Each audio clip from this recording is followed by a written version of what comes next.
Hi, my name is Rachel Bautista, and my research topic for Astronomy 400 is radio interferometry. Let's get started. So to start off with a little bit of history, and I apologize if I do not say any of these names correctly, but in 1920, Albert Michelson and Francis Pease created the first stellar interferometer, determining that the Betelgeuse star had the same diameter to Mars' orbit. Fast forward to 10 years later, early in the 1930s, Carl G. Jansky discovered a static. So Carl G. Jansky actually worked at the Bell Telephone Laboratories, and his original job was to study static interferences that would affect voice transmissions. He mostly studied statics due to thunderstorms until he heard a static from an unknown source. With more studying, he took the repetition given off from the static, and Jansky determined that the source was actually coming from the densest parts of the Milky Way, which is the constellation Sagittarius.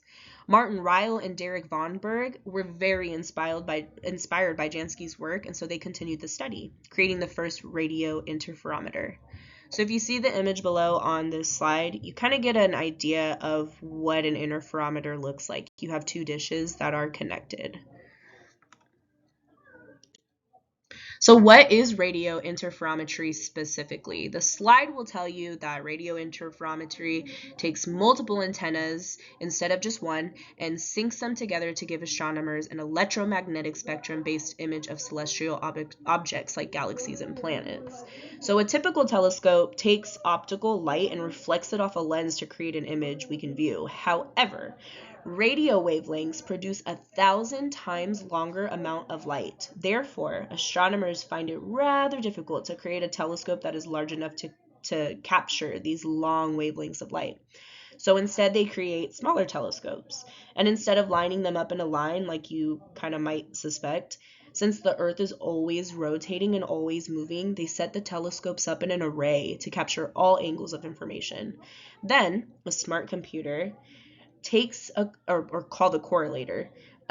They take all of the data and information from each telescope and they organize them by timestamps, which is a very important step. And they produce an image for astronomers to observe. So the timestamp step is very important because if you don't keep the timestamps in order, then the image is just a jumbled mess.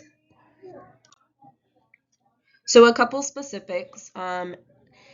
We know that like a typical telescope, like I explained, takes light and reflects it off a mirror lens, but radio wavelengths produce 1,000 times longer wavelengths of light.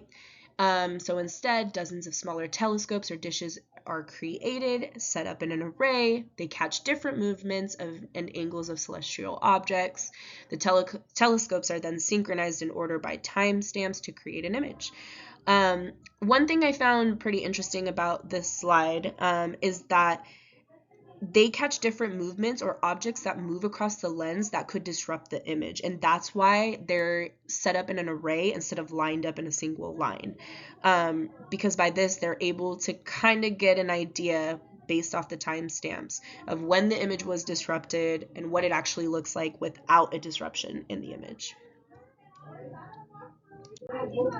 So if you take a look on the left, this image of Centaurus A, it was taken by an optical telescope showing optical wavelengths. And I feel like if you were like to Google galaxies, this is kind of like your typical image that would pop up.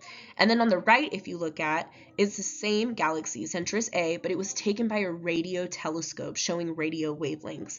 And I want to make sure that you pay attention to the middle part of this right image and where you can kind of see, it kind of looks like a flame coming out of the middle. And our next slide will explain why. So what do these images tell us? I quoted MWA, you're welcome to read, but basically, if just the optical telescope was used, we would have no evidence of a black hole. So that spark that you saw in the middle was basically material being ejected from this supermassive black hole in the galaxy center. Super interesting.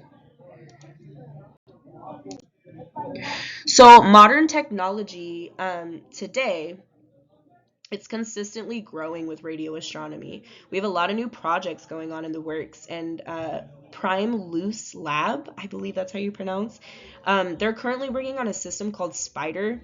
that will not only collect radio telescope data per the correlator, but it will also use high resolution maps to show where radio wavelengths are throughout the universe.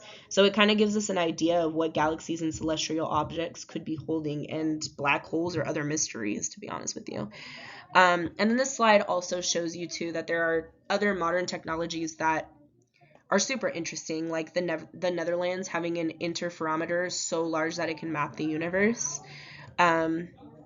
So yeah, I mean, I honestly am super interested on what else our constant technological advances bring us, because I feel like there's always something new to explore in the universe, and this is definitely a technique that helps astronomers and scientists.